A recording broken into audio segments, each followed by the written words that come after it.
Hello friends, today in this tutorial I'll be showing you a new React.js library which is able to embed calendar inside your application to pick date and time.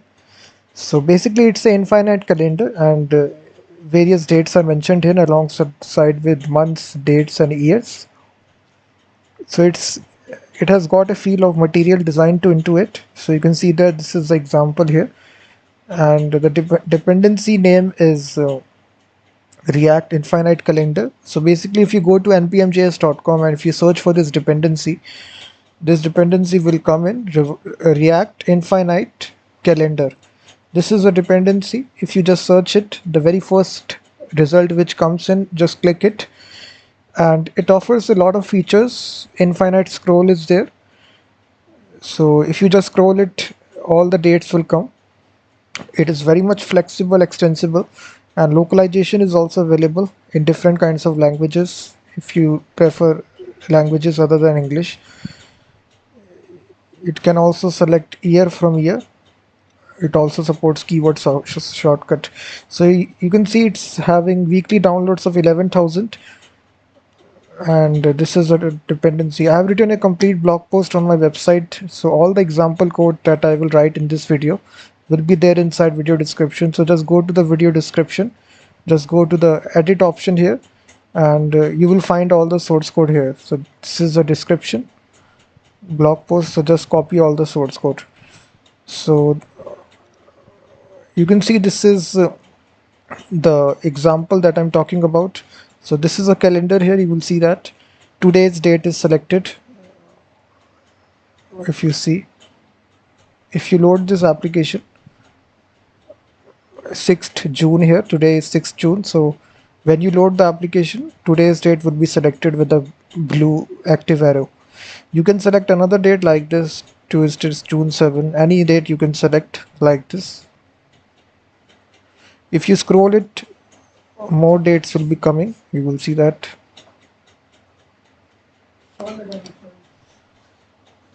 So in this way you can just have infinite scroll here, infinite scrolling up to 250 here. And now let me show you guys how to build this from scratch. So you just need to go to this website codesandbox.io. So it's a very good alternative if you don't want to create React.js application from scratch. Just use this sandbox, just click React. It will create this React.js project for you. So you can see that now you need to install this. So dependency name is React Infinite Calendar. So just search for this React Infinite dash calendar. So just select this and this will install it in the background. So now it has installed this dependency. So now the very first thing you need to do is, guys, you need to import this. So at the very top we will import this. So we will say import infinite calendar from React Infinite Calendar. So just import this, and the next thing we need to do is to import the CSS file, React Infinite Calendars dot styles dot CSS. That's it. Now guys, we need to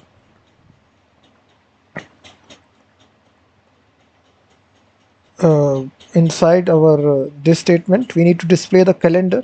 It's very easy, just display it like this, infinite calendar.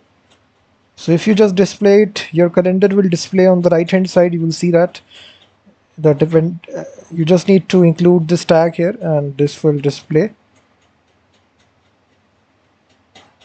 And there are some options you can pass here, definitely, in order to exclude some of the dates out there, because now you can see it is starting from January 1st 1980 up till 250 here.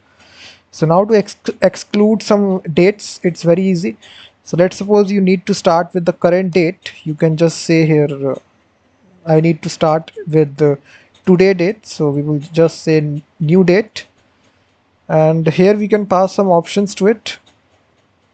So which date you need to select when the application loads for the very first time.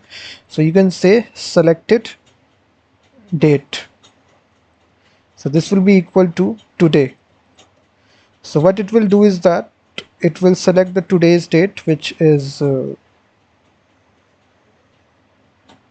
let me see here. So I think this needs to be in the,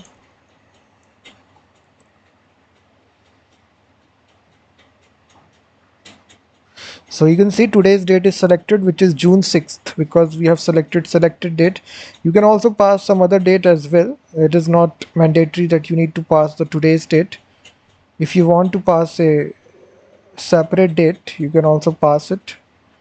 It is totally up to you, like this.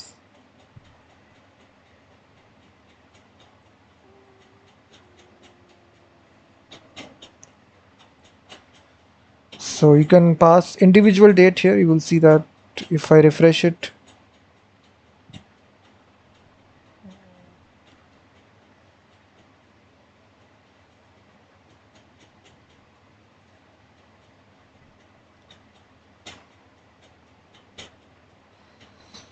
selected date, you can see that. So today,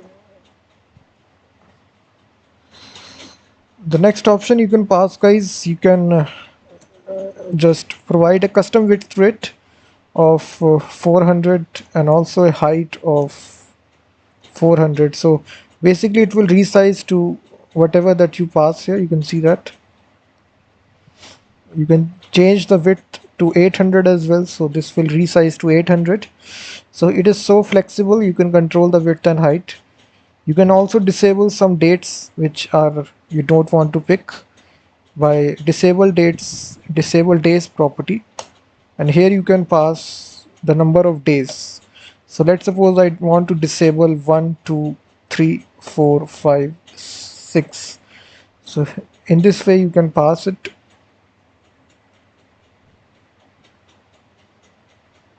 Is equal to, so now guys you can see that at the starting of each month this third, fourth, fifth, sixth date is disabled. You can see that first, second, fifth is there, 6, 7, 8, 9. You can see that.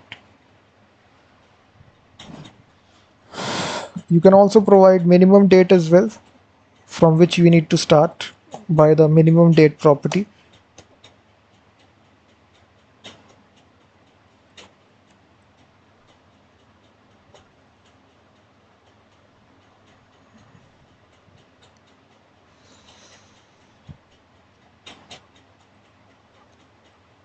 So we will need to start 7 days prior to today's. So you can also control like this. So this is all that you need to understand about this library, guys. All the source code will be there inside video description.